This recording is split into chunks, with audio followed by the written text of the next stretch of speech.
ایک امانت کے طور پر آپ حضرات سے یہ بات پہلی بار کہہ رہا ہوں، اور میرے مخاطب وہ لوگ بھی ہیں جو سامنے ہیں، اور وہ ہزاروں لوگ بھی ہیں جو مختلف ملکوں میں بیٹھ کر اس مجلس کو روزانہ سنتے ہیں۔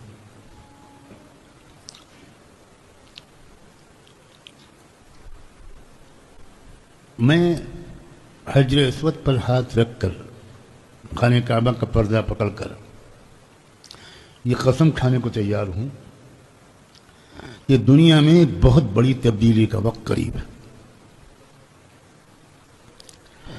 بہت بڑے انقلاب کا وقت قریب ہے۔ انسانی تاریخ میں کبھی بھی عدل و انصاف اور خیر کا اتنا غلبہ کبھی نہیں ہوا جتنا چند سال کے بعد ہونے والا ہے۔ میرے جملے کو یاد رکھیے، پوری انسانی تاریخ میں، پوری دنیا کی سطح پر امن و انصاف اور خیر کا غلبہ کبھی نہیں ہوا جو اب چند سال کے بعد ہونے والا ہے۔ اور اس سے پہلے لاکھوں اور کروڑوں مسلموں کو مسترد کر کے اللہ کافروں اور دجال کی فوج میں بھیجنے والے ہیں۔ یہ بھی سن لیجیے، زبردست چھٹائی ہونے والی ہے، اور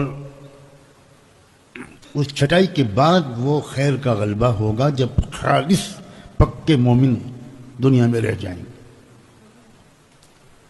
اور وہ ہو سکتا ہے چند فیصد ہو۔ احادیث میں بھی اس کا اشارہ ملتا ہے کہ وہ چند فیصد سے زیادہ نہیں ہوگا۔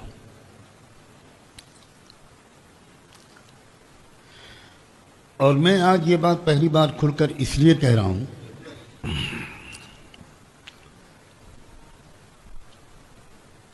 اس امید پر کہہ رہا ہوں، اللہ اس امید کی لاج رکھ لے، اور ان علماء کی گواہی کی بنیاد پر کہہ رہا ہوں جن کے علم و تقوی پر الحمدللہ مجھ کو پورا اعتماد ہے۔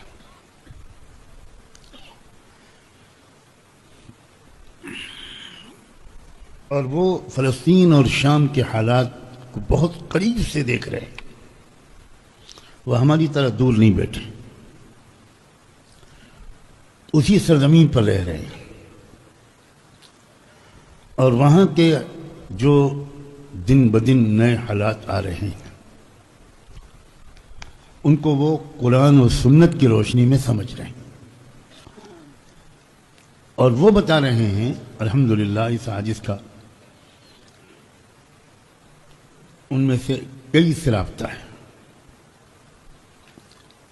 وہ بتا رہے ہیں کہ ہو کیا رہا ہے اور آثار کیا ہیں، اور کن مرحلوں سے گزر کر ہم کس منزل تک پہنچنے والے ہیں۔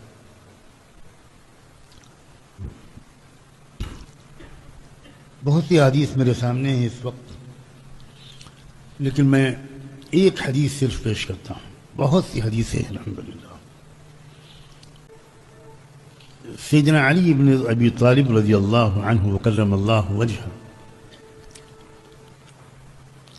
وہ فرماتے ہیں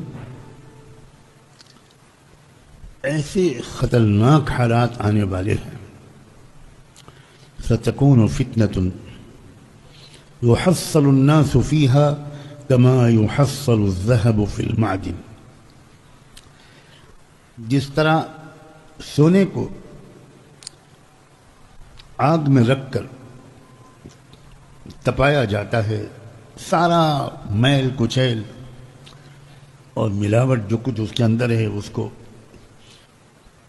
گندگی کی طرح بہا دیا جاتا ہے، اس طرح انسانوں کو سخت آزمائشوں کی آگ میں تپایا جائے گا۔ آپ سمجھ سکتے ہیں اس کا کیا مطلب ہے؟ ہمارے اندر جتنا میل کچیل ہے، ہم میں سے جتنوں کے اندر، وہ سب الگ کر دیے جائیں گے۔ اللہ اکبر، یہ سن کر چیخیں نکلنی چاہیے۔ ہم بہت آرام سے سن رہے ہیں، آرام سے۔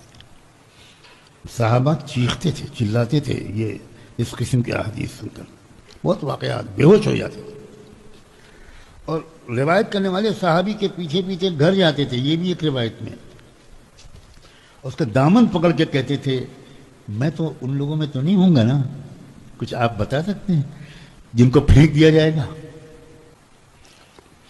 فَلَا تَسُبُّوا أَهْلَ الشَّامِ، جملہ سنو، سیدنا علی فرماتے ہیں شام والوں کو برا برا مت کہا کرو. آپ غور کیجئے ذرا، اللہ اکبر. وَسَبُّوا ظَلَمَتَهُمْ، ان میں سے جو کوئی کبھی کچھ ظالم کھڑا ہو اس پر تنقید کرنا. عام طور سے شام والوں کو برا برا مت کہنا.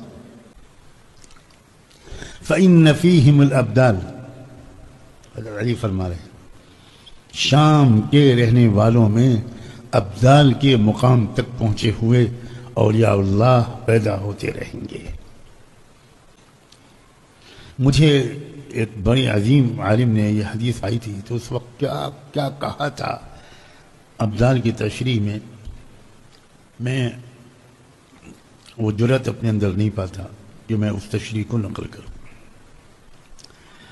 وَسَيُرْسِلُ اللَّهُ إِلَيْهِمْ سَبَبًا مِّنَ السَّمَاءِ فَيُغْرِقُهُ حَتَّى لَوْ قَاتَلَتْهُمُ الثَّعَالِبُ غَلَبَتْهُمْ. وَسَيُرْسِلُ اللَّهُ إِلَيْهِمْ سَيْبًا مِّنَ السَّمَاءِ فَيُغْرِقُهُ.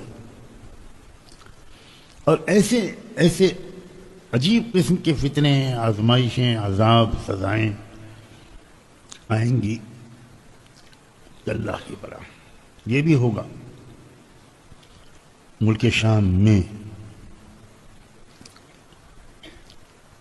اور لوگ اس قدر کمزور پڑ جائیں گے کہ لومڑیاں بھی اگر حملہ کر دیں گی تو مقابلہ نہیں کر پائیں.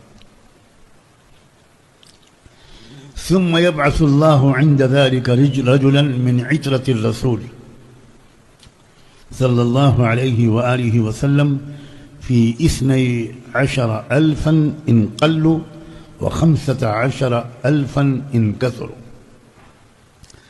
پھر اللہ تعالیٰ رحمت دو عالم صلی اللہ علیہ وسلم کی اولاد میں سے، ان کی نسل میں سے ایک شخص کو کھڑا کرے گا، اور ان کے ساتھ 12 یا 15,000 لوگ ہوں گے بس. عمارتهم او علامتهم امد على 3 رايات. جب کوئی فوج اپنی کارروائی کرتی ہے تو اس میں ایک کوڈ ورڈ طے ہوتا ہے کہ آپس میں ایک دوسرے کو پہچاننے کے لیے کوئی ایک آدھ کوڈ ورڈ طے ہوتا ہے. تو وہ جو لوگ ہوں گے 12 یا 15,000، ان کے درمیان کا کوڈ ورڈ جو ہوگا وہ امت ہوگا. 3 جھنڈے ہوں گے ان کے دشمنوں کے مقابلے میں، جو ان کے مقابلے میں ہوں گے ان کے 7 جھنڈے ہوں گے. ليس من صاحب راية إلا وهو يطمع بالملك.